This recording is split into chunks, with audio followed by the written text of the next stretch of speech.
A pleasant day, everyone. I'm Christine Claire Galvanes, the first reporter of our group. So today we're going to tackle about the life cycle of human being. We have our objectives to discuss about first, analyze the types of development, what causes growth and development, care and nurturing throughout the life cycle, infants and toddlers, early childhood, middle childhood, adolescence, and adulthood. There are types of development. First, physical development. Physical development is the growth and change in your body from infancy to adulthood. You develop physically such as increase in height and weight, mature to look more like an adult, develop gender-specific body characteristics. People development in many different ways as they age. Physical development is seen in physical appearance where people notice and observe changes in their different parts of the body. Emotional development is the maturity in your feelings and the way you manage them. Emotional development, it can be seen through our facial gesture. In this development, we have ability to express it. The example of emotion are happiness, sadness, anger, and jealousy. Social development is the growth and change in the way you interact with other people. As you develop socially, you learn skills for getting along with other people in various situations. Social development, it is something to do on how we interact with others. Intellectual development is the knowledge and critical thinking skills you gain through school and life experience. Intellectual development, it is something to do to our intelligence. What causes growth and development? Heredity or environment. Genes are physical descriptors stored in your body cells inherited from your parents. Traits that you are born with as a result of your parents' genes are called inherited traits, and the process of inheriting traits is known as heredity. Heredity determines many physical characteristics, both the obvious one you can see at birth such as hair, skin, and eye color, and not so obvious ones that might not show up until later in life such as lead-headedness, adult height, and shoe size. Heredity is something to do to our genes inherited from our parents and grandparents. Last is environment. Environment, in other words, the things that happen in a person's life, in the surroundings in which happen plays a role in all types of development, even though physical development also dramatically affect physical growth. It also includes the influences of the people around you, such as your parents, your teachers, your siblings, and your friends. All of those people create the environment in which you'll learn, live, and grow up. Environment, it can also influence on our growth. When child live in peaceful life, there's a possibility he can grow better. Good day everyone. I am going to discuss about social influences, economic and technology influences, care and nurturing throughout the life cycle and life stages. What is social influences? Social influences, the way other people see you and react to you, can influence your growth and development. They might judge you based on your gender, race, ethnicity, and culture. Some factors may affect the experiences you have includes gender. Boys and girls are sometimes treated differently and encouraged to pursue different types of growth and experiences. Race.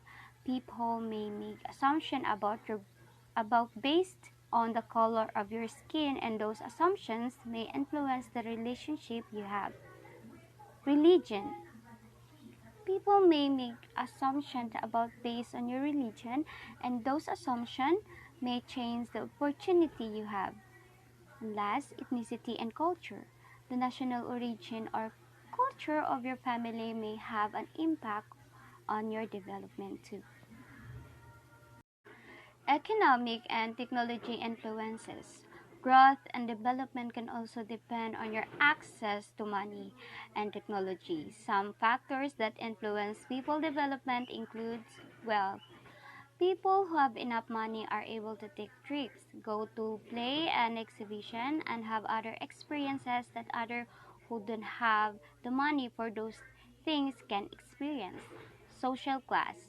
The type of neighborhood you grow up in and the occupation of most of the people in your neighborhood can make a difference. Access to technology.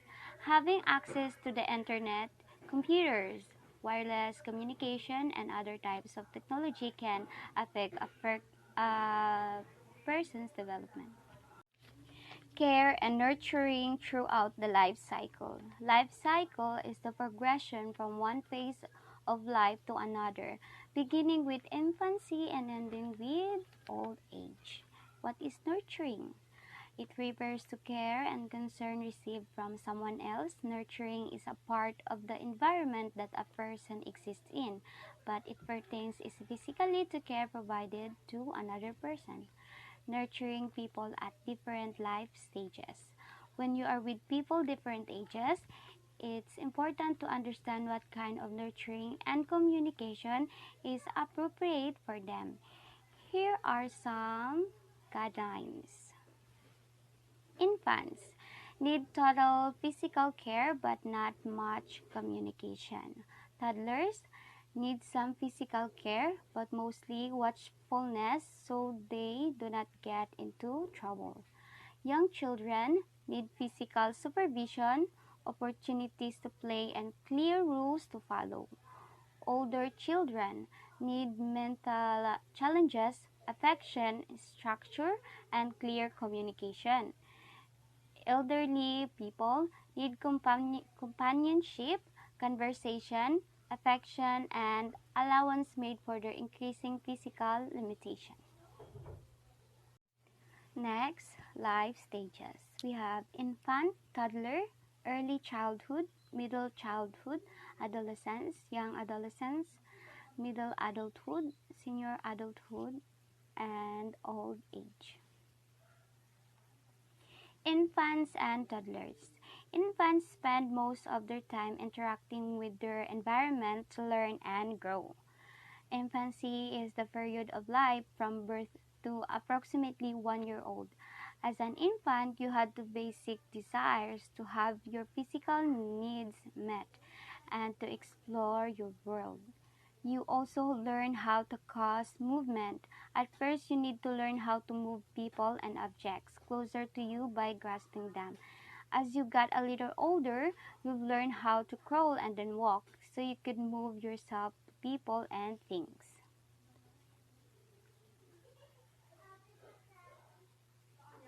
Toddlers, to move in short and steady steps, which exactly how a child that age moves while learning to walk. Toddlers are curious about their surroundings and are constantly getting into everything they can reach, so they have to be carefully monitored to make sure they don't not hurt themselves.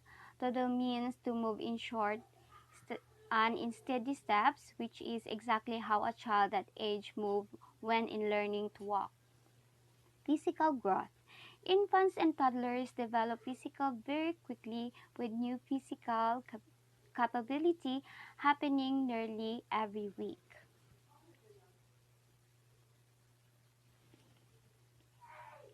Social and emotional growth. Infants are interested in other people almost immediately, and that interest grows as they move into being a toddler. Thinking skills. Newborns begin right away to use the information that their senses provide. Delay or disability. Different people mature at different rates. A developmentally delayed child is slower than average to develop in one or more ways, while a person is developmentally disabled, he or she have a problem that prevents normal development. Early childhood. In early childhood, children learn and grow by playing ages 3 to 6. You began developing a greater sense of yourself, including your likes and dislikes and your talents. Physical changes in this stage. As your body grows larger, it also grows stronger and more coordinated. That means you were able to start participating in big ball sports such as kickball and soccer, which use skills like running and aiming a kick. Intellectual growth. Kids this age also have repetition because it helps them build memory skills. Social and emotional development. At this stage, you were socially very focused on yourself. The world revolved around you and your needs as far you were concerned. Middle childhood. A child continues to grow physically, socially, intellectually, and emotionally in interconnected ways. It is the time when children begin their formal education and started being more adventurous. Physical changes in this stage. This is the time most of you get your adult permanent teeth are pushed out by the new set. This is possible because by age or 9, the head and mouth are almost adult size. Making and keeping friends. Also an important time for developing social skills. Children start developing more complex friendships that are centered on social concepts such as teamwork, fairness, and loyalty. And they learn that there are consequences to their social actions and choices. And last, adolescence occurs between the age of 11 and 21. Between childhood and becoming an adult, this is a time of amazing changes in all four development areas. Physically, your body changes from child to adult by growing in size and releasing hormones that cause sex space characteristic to develop. Second, intellectually, your skills for thinking critically improve. Third, emotionally, you become more powerful, capable of identifying and managing your feelings. And last, socially, you continue learning how to be a good friend and family member. What is puberty?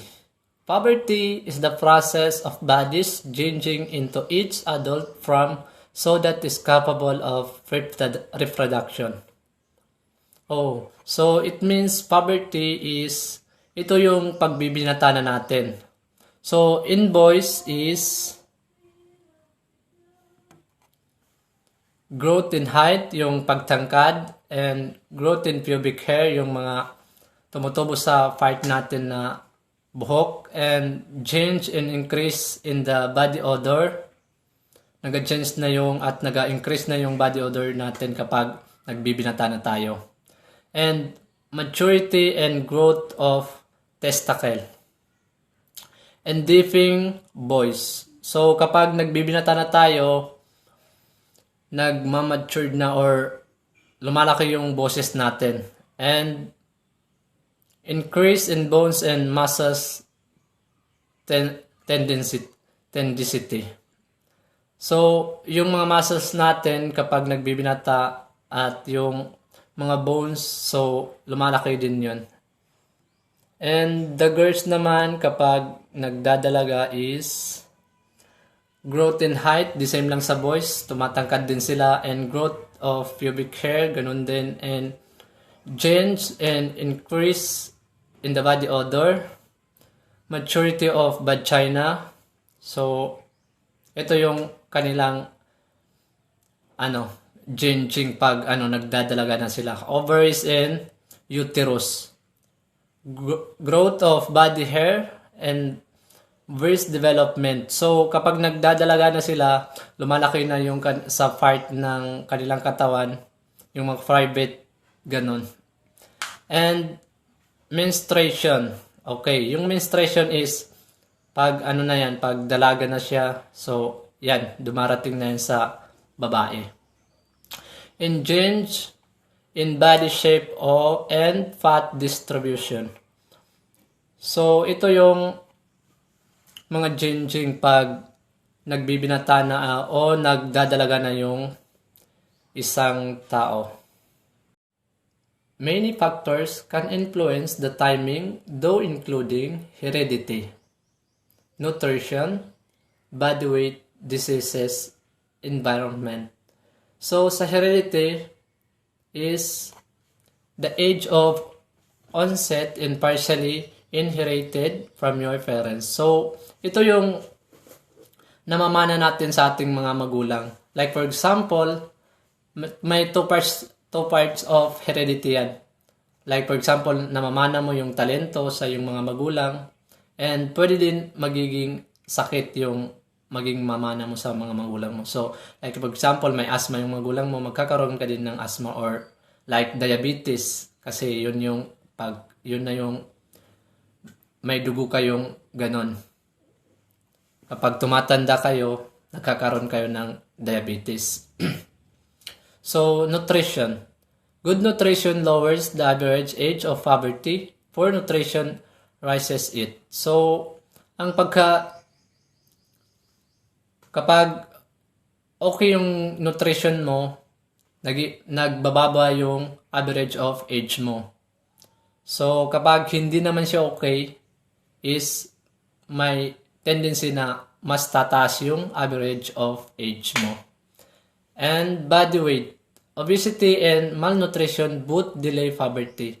So, ang sobrang pagkataba is nakakadelay yan ng ating poverty kapag sobrang katabaan na.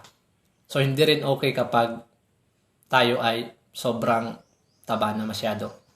Okay? And diseases. Some diseases, such as tuberculosis, delay poverty. So, ito yung mga disease na nakakadelay ng ating poverty pagka glow up or growth, sabi nila.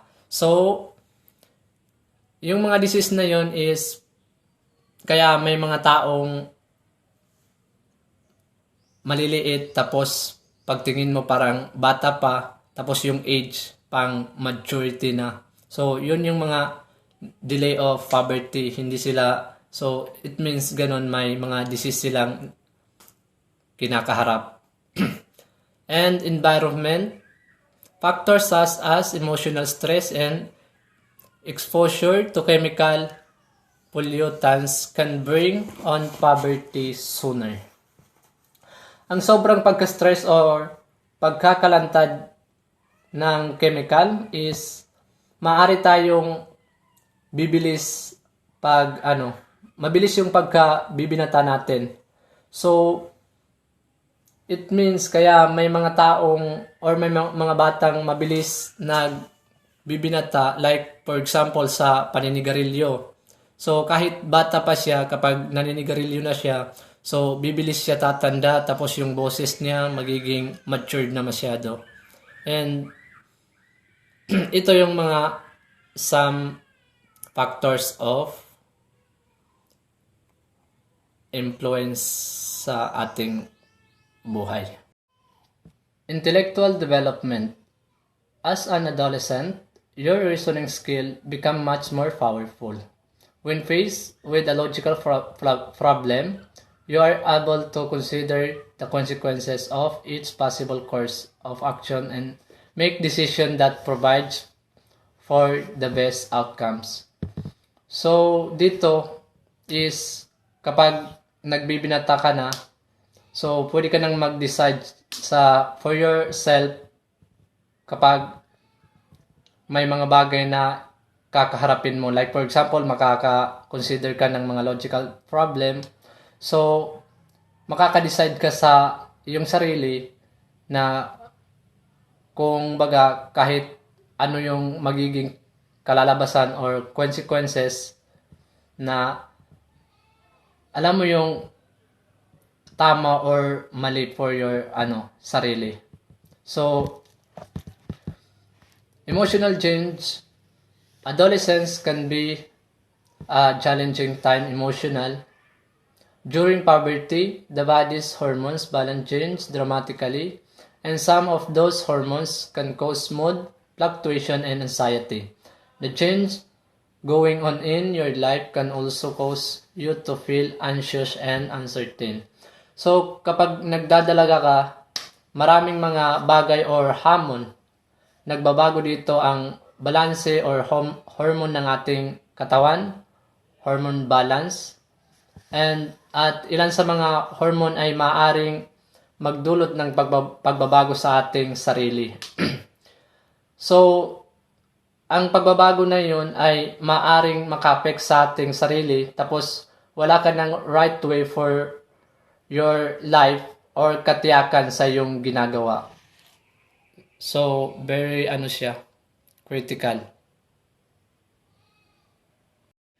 Some of the emotional changes you may face as adolescents include increased need for separateness from family, disagreement with authority figures such as teacher and parents, changes in long-time friendship, temptation to participate in unhealthy behaviors, stress from having to busy a schedule, uncertain about sexuality. As you grow emotionally, you gain the skills you need to deal with the challenges in a maturity way. So, kapag dito ka na-involve or mag-grow, so, maaring matuto ka ng makagain ka ng way or good decision for your life na matured decision for your So, ibig sabihin, alam mo na yung gagawin mo dahil marami ka ng mga bagay na encounter or pinagdaanan. And the social growth. This period of growth can be intense and unpredictable as you struggle to find the balance between pleasing your family, friends, and doing what is the right for yourself. So, kapag nagdadalaga ka naman, so maraming mga bagay na, like for example, mahihirapan ka sa iyong, so mahirapan ka hanapin yung balance for yourself and pagpapasaya sa iyong pamilya and your friends and pati na yung sa iyong sarili. Adulthood. Adulthood comprises 75% of an average lifespan, from physical maturity to retirement and old age. Adults have a lot of freedom. As an adult, you can live anywhere, travel to any location, take any types of job, have romantic relationship that please you, and so on. With that freedom comes responsibility, though you need to commit to obeying the laws so you will stay out of jail and avoid legal trouble. Supporting yourself so we will know how to go hungry, be homeless, or be drained on the social service system. Being a good person who acts out of personal integrity and kindness, so we will have friends and family who care and appreciate you. So kapag adulthood ka na, ito yung time na pwede mo nang gawin kung ano yung gusto mo. Pwede kang mag-travel kahit saan, and pwede ka nang, kapag kahit anong gusto mong gawin, pwede mong magawa at pumasok sa isang relasyon, romantic relationship. At kahit ano pa, basta tandaan lang yung good way lang, not bad. Because kapag masobrahan na tayo, maaring yun na yung dahilan ng ating pwede tayong maapektuhan doon. And obeying the laws, so we will stay out of jail. So dapat maging mabuti ka sa yung para walang maging masama or mangyari sa yung mga or mapatrouble ka sa mga bagay na hindi okay. And supporting yourself para hindi ka magutom and hindi ka mawalan ng bahay and dapat magiging ayos yung trabaho mo sa ating komunidad. And being a good person who acts out of personal integrity. So, dapat mabuti tayo sa ating kapwa-tao and have a friends and family para makahanap tayo ng maraming kaibigan and good friend and family who care and appreciate you. So, para may mga maka-appreciate sa'yo or magpahalaga sa'yo ng maayos. Adult rules and responsibilities. As an adult, you are ready to take on a full set of grow-up responsibilities such as voting, pagbalat ng buto, furthering your education at a college trade school, pusin yung ating pag-aaral para magaan yung ating pamumuhay, and serving in military. Pwede ka rin pumasok sa ating military. Holding a full-time job or trabaho in a good way, and getting married. So, dito na yung pumapasok sa ating pagka-adult. Ito, yung 8 responsibilities. So, having children, magkaroon ng sariling anak, making a large purchase, and making financial investment. Yung dapat, kapag adult na tayo, may mga income na tayong pang sarili.